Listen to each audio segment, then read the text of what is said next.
그런즉 이제 둘이 아니요 한 몸이니 그러므로 하나님이 짝지어 주신 것을 사람이 나누지 못할지니라 하시니. 사랑하는 하나님 감사합니다. 주께서 허락하신 귀한 새날입니다. 예수 그리스도의 피로 보혈로 값주고 우리에게 주신 새날입니다. 가장 귀하게 또 십자가의 삶으로 그리고 영혼을 구원하며 오늘도 삶의 모든 상황 가운데 믿음으로 사랑으로 소망으로 그리고 하나님 나라 건설로 살아가게 하여 주시옵소서. 오늘 하루 최선을 다하되 바벨탑 쌓지 않고 영원한 나라 건설하도록 주의 성령으로 저희를 인도하여 주시옵소서. 우리 한 분 한 분 위에 성령의 열매로 충만하게 역사하여 주시옵소서. 모든 것 의지하옵고 감사드리며 살아계신 예수 그리스도의 이름으로 간절히 기도드리옵나이다. 아멘. 우리 찬양으로 하루를 열도록 하겠습니다. 새 찬송가 604장, 오늘은 가정, 부부, 또 결혼에 관한 말씀이기에 우리 완전한 사랑 함께 우리 찬양하도록 하겠습니다. 완전한 사랑, 하나님의 사랑, 다함이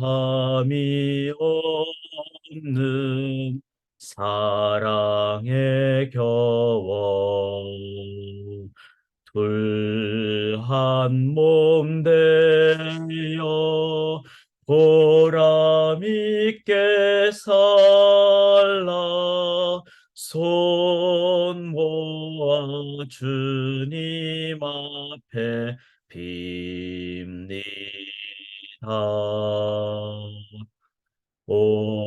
온전한 생활 하게 하옵소서. 믿음과 소망 사랑 가지고 아픔과 죽음 겁을 내지 않고 주님만 의지하게 하소서.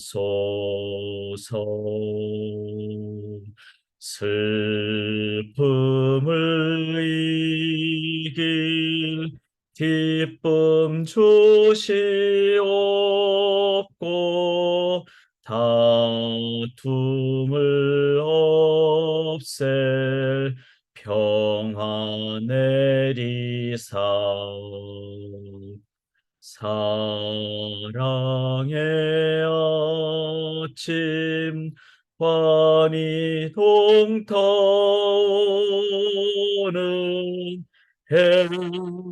행복한 나날 되게 하소서.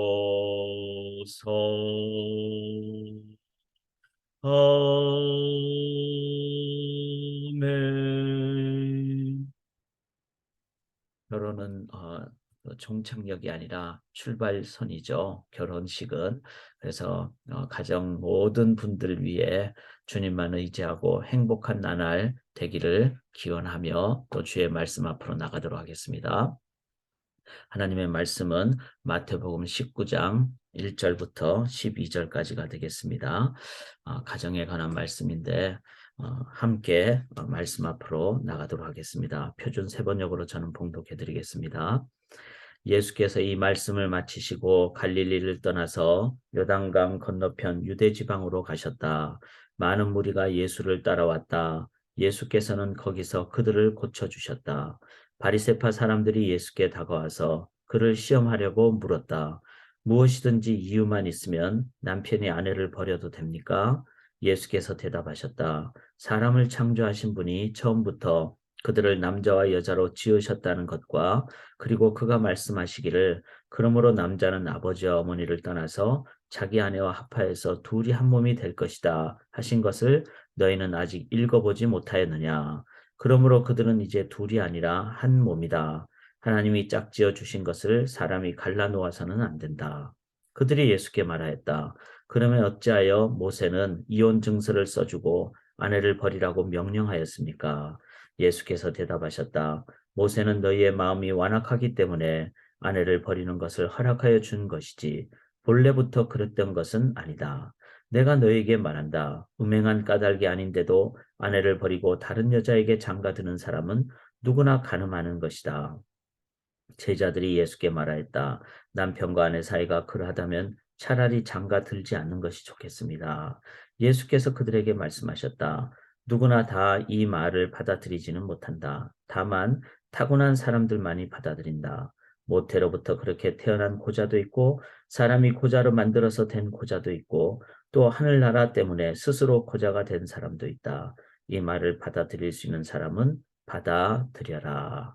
아멘. 살아계신 하나님의 말씀입니다. 오늘 함께 나눌 말씀 저희가 보시면서 한 번 더 오늘이 19장이거든요.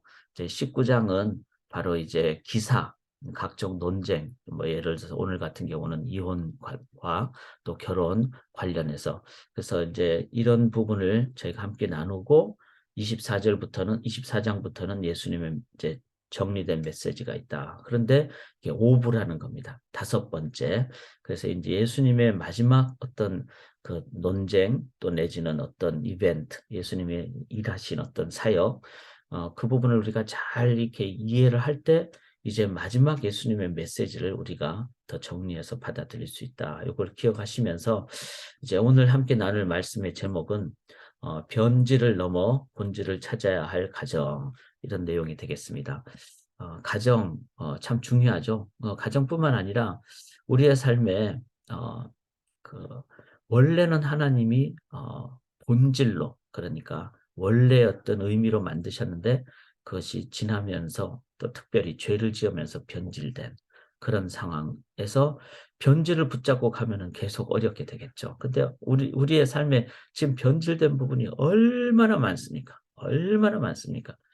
그것이 바로 이제 예수 믿는 사람들이 이 본질을 보면서 이제 이게 변질임을 깨닫고 이제 다시 개혁하는 이런 일들이 있어야 되죠. 그렇다고 뭐 모든 것이 다 변질됐다 그렇지는 않습니다. 예를 들어서 이제 하나님의 형상을 가지고 창조를 하셨다 그러면은 우리가 하나님의 형상에 다 없어지느냐?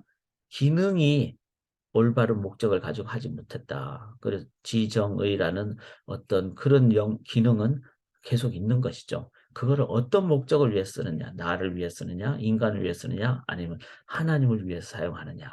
이제 그런 점에서 하나님의 형상도 올바르게 우리가 회복을 해야 되죠. 그래서 이제 본질은 창세기 1장, 2장 바로 타락하기 전에 뭐 예를 들어서 무에서 유로 하나님이 창조를 하셨다든지 이건 유신론을 얘기하죠. 그리고 그 하나님 의지할 때 창조적인 삶을 오늘날도 살아가는 제가 저도 이제 다는 모르지만 챗 GPT라든지 뭐 AI라든지 요즘 이제 인공지능 뭐 그런 이제 과학 문명이 많이 발달하죠. 발달하는데 그런 가운데 못하는 것이 있습니다. 그게 뭔가 창조를 못하는 거죠. 물론 창조적일 수는 있어요. 그렇지만 무에서 유를 만드는 그 일은 아무도 못하는 거죠. 모든 어떤 인간의 어떤 과학적인 것은 있는 것을 좀 더 발전시키는 발전이지 그거는 이제 엄밀히 얘기하면 발견이죠. 발견. 그러니까 못 봤던 것을 보게 되는 그 발명이라는 것도 이제 밝게 보는 거잖아요. 그러니까 없었던 걸 만드는 게 아니라 잘 안 보이는 것을 좀 더 밝게 만드는 그런 의미죠. 그러나 없는 것에서 있는 것을 만드는 것은 하나님 한 분밖에 없습니다. 창조주 하나님밖에 없습니다.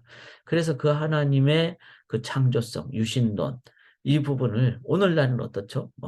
모신론도 있고 다신론도 있고 잡신도 있고 하여튼 그 하나님의 창조를 떠난 모든 것은 다 뭐죠? 변질입니다. 그래서 한 번 더 우리가 이런 하나님의 그 존재하심 또 하나님이 질서로 만드셨는데 예수 믿는 사람들이 질서와 상식을 어겨버리면 다 문제가 되죠. 동성연애 같은 경우도 다 질서가 흐트러진 경우잖아요. 그런 부분도 우리가 영혼을 사랑하는 건 해야 되지만 그러나 그 자체를 그냥 인정을 해버리는 거나 이랬을 때는 그는 이제 변질이 돼버리는 거죠. 이런 부분. 그 다음에 하나님이 아담과 하와를 만드실 때 어떤 그 과정을 통해서 가정을 이룩하셨는가. 이런 것도 우리가 봐야 되고. 이게 다 본질에 관한 것이죠. 그런데 뭐 안식도 마찬가지고 관계도 마찬가지고. 그래서 성경 공부할 때 창세기 1장, 2장은 가장 중요합니다. 왜냐하면 본질에 관한 책이기 때문에. 그러면은 이것과 우리의 삶을 비교해 봤을 때 변질된 부분은 어떻게 해야 되느냐? 개혁을 해야 되겠죠. 리폼. 리폼이라는 것은 원래의 폼으로 돌아가는, 이게 바로 본질로 돌아가는. 우리는 혁명이 아니라 개혁을 해야 된다는 겁니다. 그거는 예수 믿는 사람들이 삶에서 계속해서 해야 될 일입니다. 왜냐하면은 우리가 인간이 죄악 가운데서 만들어 놓은 많은 영역이 변질된 부분이 많기 때문에 그 안에서 살아가면요, 참된 만족이 없습니다. 진정한 기쁨이 없습니다. 그래서 사람들은 막 매일 열심히 일하고 막 그러는데도 피곤해 쩔고 막 힘들고 어렵고 그런 거죠. 이걸 그냥 두고 봐야 되겠습니까? 예수 믿는 사람들이 그 안에 하나님 나라 건설을 해야 되겠죠. 그게 개혁이라는 겁니다. 자, 그 중에 하나가 뭔가 하면은 바로 가정이라는 겁니다. 가정. 이 가정은 어, 정말 우리의 삶에 하나님이 기쁘게 그 가정을 만드시고 very good, 정말 좋았다 이렇게 말씀하셨는데 지금은 이 부분이 과연 정말 좋은 그런 이 시대의 가정, 결혼 영역인가?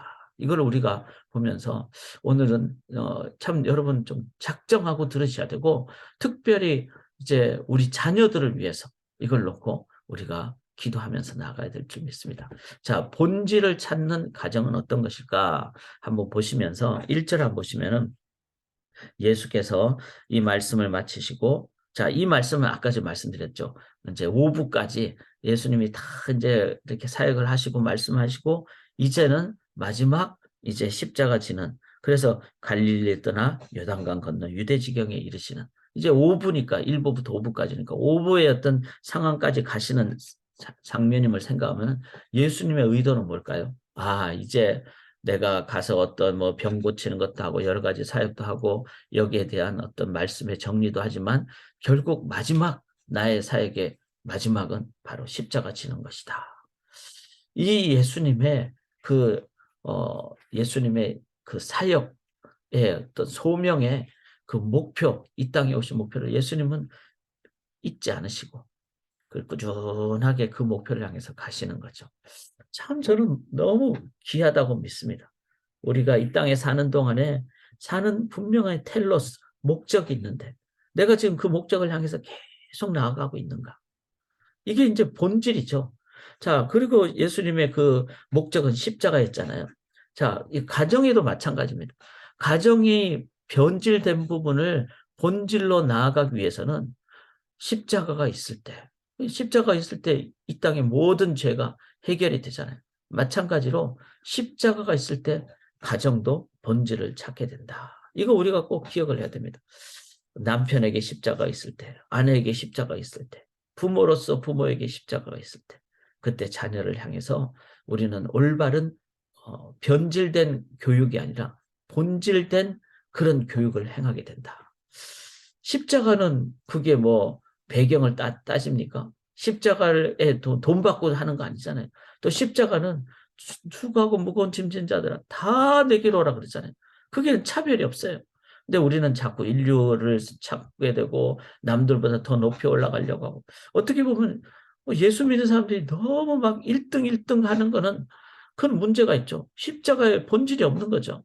십자가는 뭐죠? 최선을 다하는 것이고 십자가는 하나님을 믿는 것이고 십자가는 모든 영혼을 사랑하는 것이고 그런데 자녀 교육만큼은 너는 꼭 1등이 돼야 된다.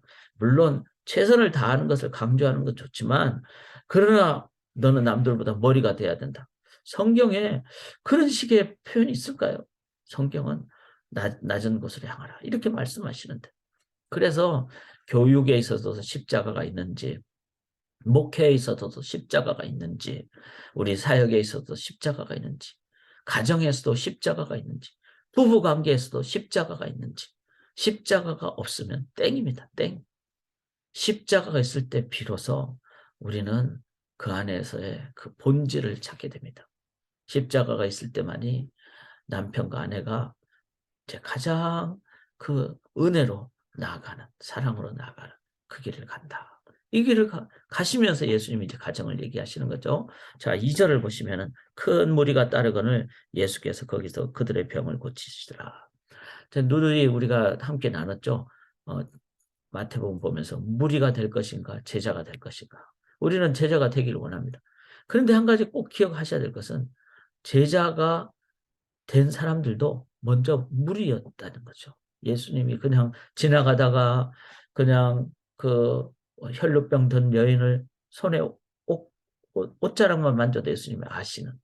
그리고 길 가다가 뭐 세관에 앉아 있는 세리를 부른다든지 또 다 어부들이 많았겠죠. 그런데 베드로를 부른다든지 이렇게 우리들도 다 무리였잖아요.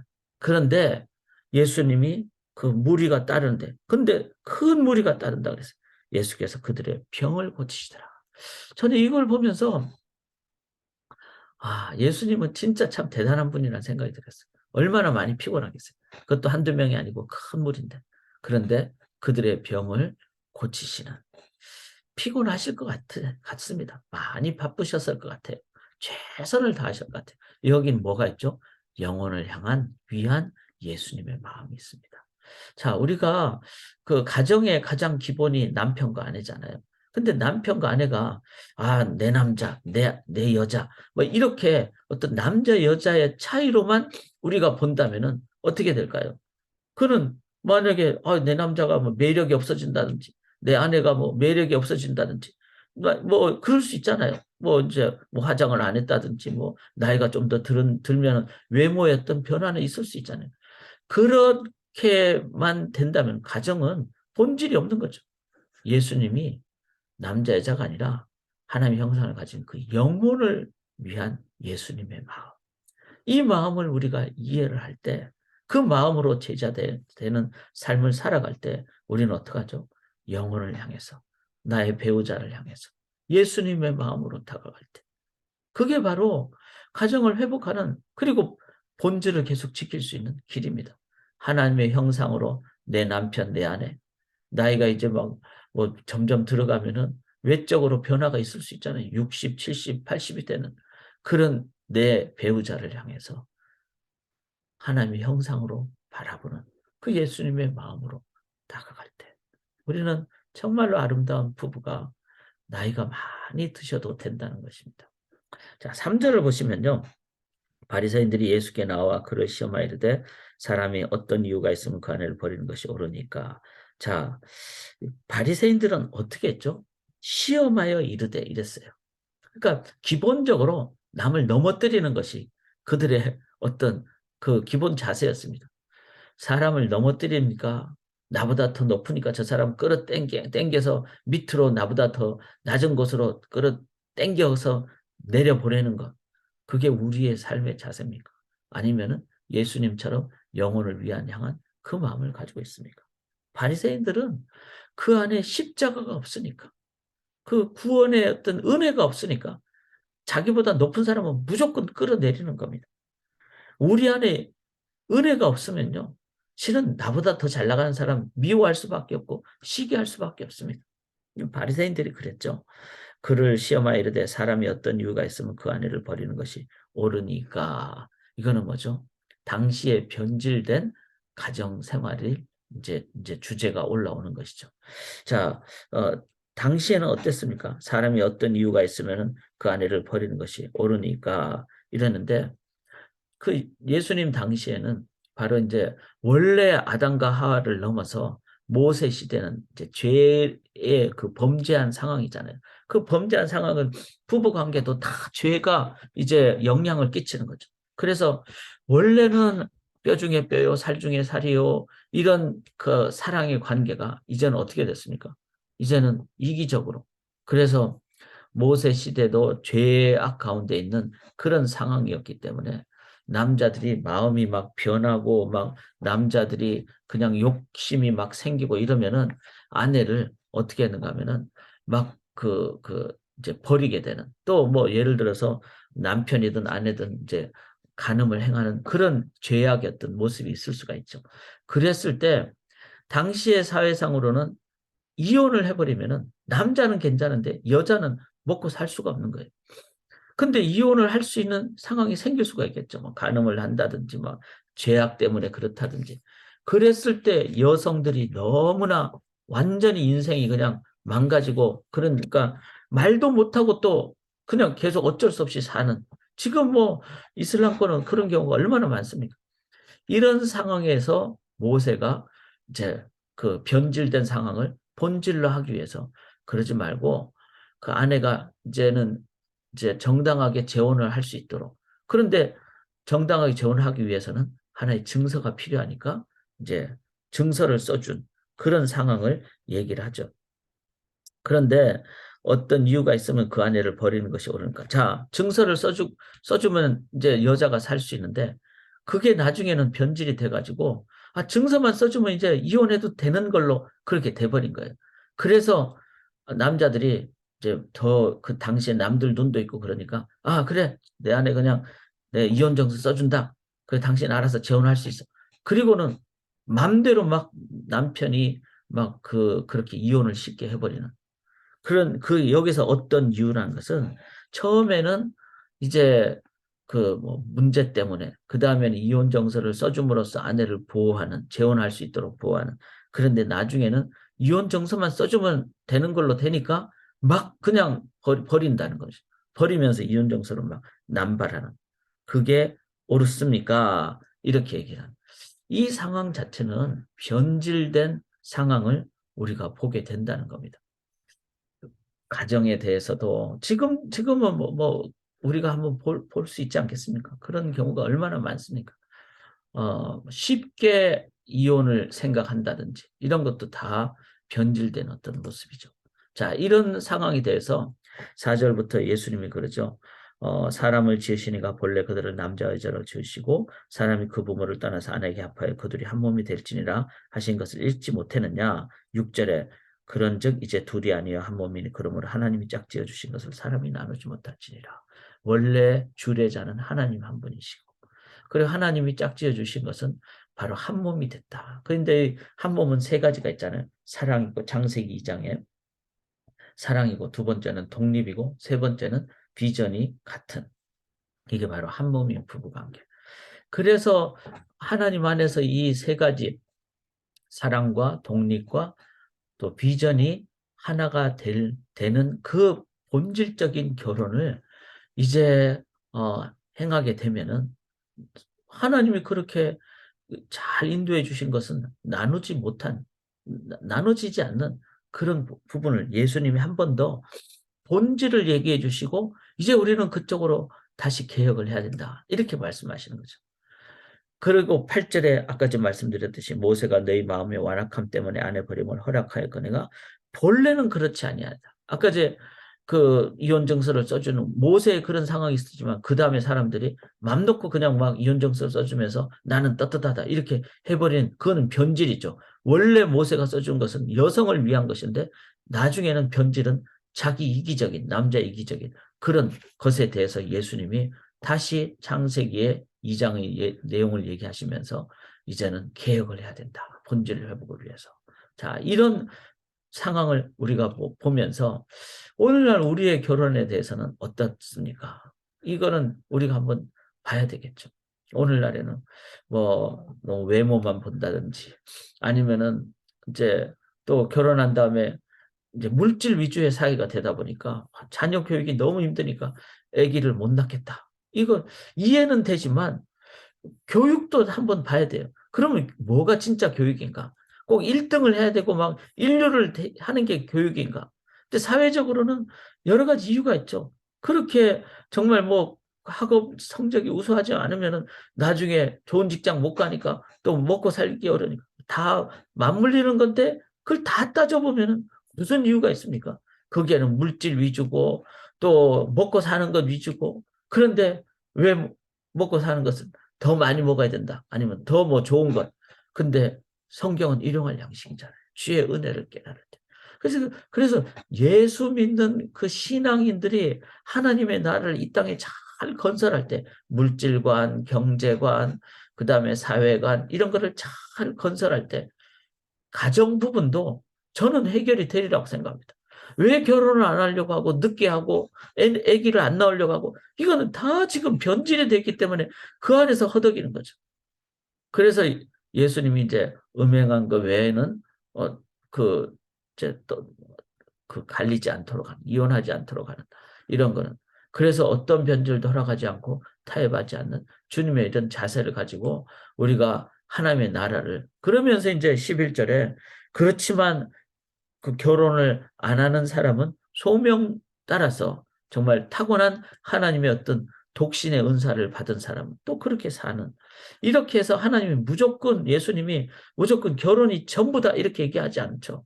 그게 대한 어떤 예외적인 것도 얘기하시면서 이거를 전체적으로 우리가 보실 때 저는 기본적으로 창세기 1장, 2장의 그 본질을 우리가 잘 이해하고 그 다음에 변질된 부분에 대해서는 개혁적인 자세를 갖는, 특별히 가정과 관련해서는 이게 총체적으로 나가야 됩니다. 지금 당장 막 뭐 어떤 사회적인 상황이 이런데 막 청년들한테 너무 무리한 얘기를 하기는 쉽지는 않습니다. 그렇지만 그래서 이제 제가 마지막 결론으로 이렇게 말씀을 나눕니다. 30년을 바라보고 기도 순종해야 될 가정사역이다. 저는 이렇게 생각합니다. 아니 그러면 지금 당장 뭐 올해 안으로 내년 안으로 결혼해야 될 사람들 어떻게 합니까? 이 말은 30년을 바라본다는 말은 지금부터 해야 된다는 거죠. 지금부터 할 때 당장 결혼해야 될 사람은 그 안에서 본질을 자꾸 찾고 노력을 하고, 그렇지만 사회 전체적으로 이런 어떤 변화가 있지 않으면은 우리가 부분적으로 하는 게 쉽지 않습니다.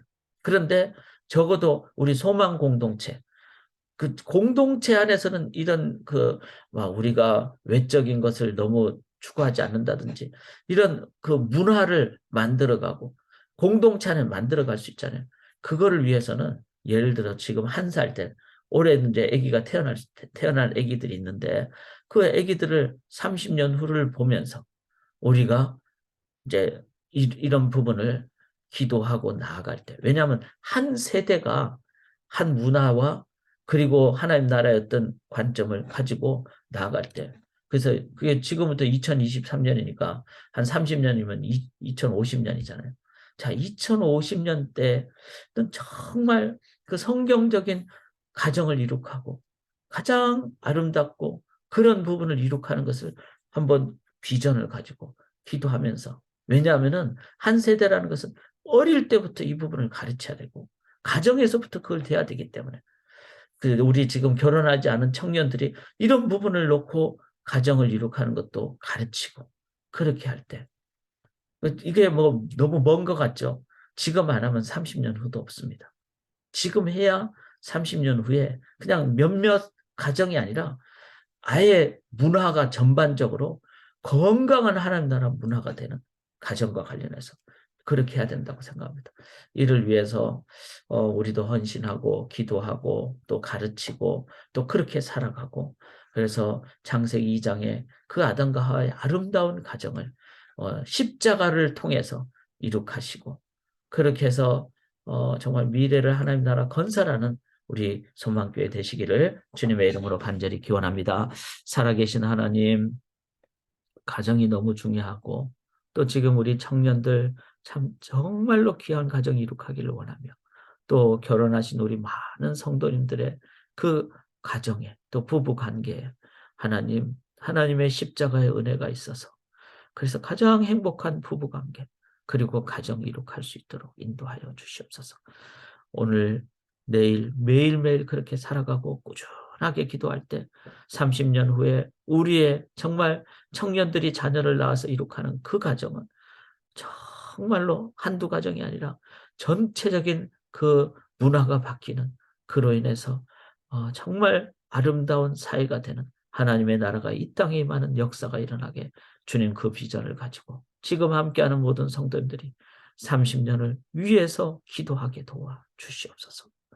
이룩할 줄 믿사오며 주의 뜻이 이 땅에 임하기를 소원하오며 살아계신 예수 그리스도의 이름으로 간절히 기도드리옵나이다. 아멘.